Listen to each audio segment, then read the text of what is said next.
Vamos aos fatos políticos nesta segunda-feira. Inicialmente, Arimatea Souza, o governador João Azevedo andou passando um recado aí para a sua base política na Assembleia Legislativa? Pois é, Angela, a bancada governista tem divisões, desde o nascedor da atual legislatura, para pegar como ponto de referência a posse dos novos deputados. A bancada é uma bancada majoritária, calcula-se aí em 24, 25 até 26 deputados estaduais, no universo de 36 que possui a Paraíba, mas há as divisões, o que o governador chamou de bloquinhos e blocões. Ao líder do PSB, ao líder do G9 e ao líder do blocão governista.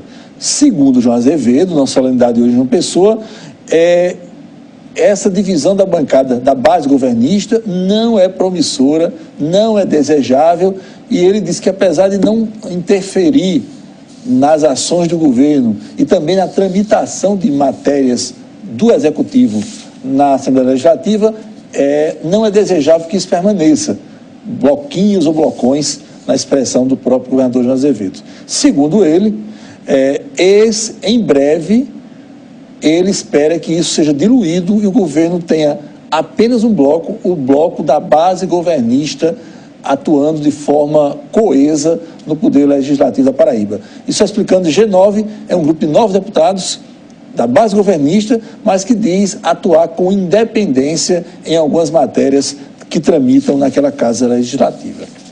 Muito bem. Ari, como é que está sendo desenhada a nova base política do PSD em Campina Grande, com a chegada em breve do prefeito Romero Rodrigues? Pois é, o prefeito Romero Rodrigues, que deverá ser recebido festivamente em breve como novo comandante do PSD aqui na Paraíba, ele deverá arregimentar para esse partido aqui em Campina uma parte expressiva de sua bancada na Câmara Municipal de Campina Grande. O PSD já tem 3 vereadores na Câmara Campinense e deverá agregar mais 7. Esse é o cálculo que está sendo feito na base governista. Tem um deputado que é considerado aliado incondicional, mesmo não filiado ao PSD, que é o deputado estadual Moacir Rodrigues, e cogita-se que o deputado Tovar Corrêa Lima, mesmo estando na presidência do PSDB em Campina Grande, igualmente deverá acompanhar Romero nessa filiação ao PSD. Então, essa chegada de Romero no PSD, resumindo, deverá tornar ainda mais clara e evidente a fragilidade que atualmente enfrenta o PSDB em termos de Campina Grande. É um partido que sequer tem formalmente representação no Legislativo Campinense. E ainda sobre o Legislativo Campinense, amanhã teremos a volta à titularidade do mandato do vereador Olímpio Oliveira, do MDB. 2 outros destaques na política ou na justiça, como queiram, aqui da Paraíba. Houve uma condenação por parte do Judiciário ao ex-prefeito e hoje senador veneziano Vital do Rego, em relação à sua passagem pela Prefeitura de Campina Grande. É o banco de alimentos que existia dentro do programa Fome Zero. E nessa condenação, além do então prefeito veneziano, também foram punidos o ex-vice-prefeito campinense, que era coordenador do Fome Zero, José Luiz Júnior, José Luiz Neto, filho do ex-vice-prefeito, que também atuava no programa, além de Luciano, filho, e também Ana Tereza Loureiro, todos foram punidos pela Justiça em relação a essa questão de convênio do Banco de Alimentos, convênio com o governo federal. E agora há pouco, ainda por ser detalhado, mas a Polícia Federal indiciou na Operação Checkmate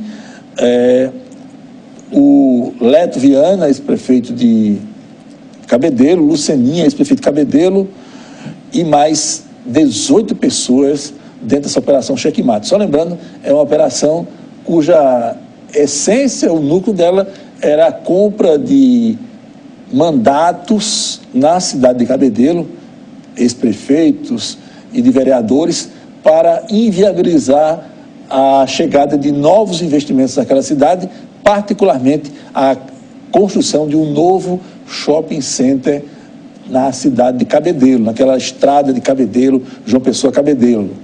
E tinha por trás disso o empresário Roberto Santiago, dono do Manaíra Shopping.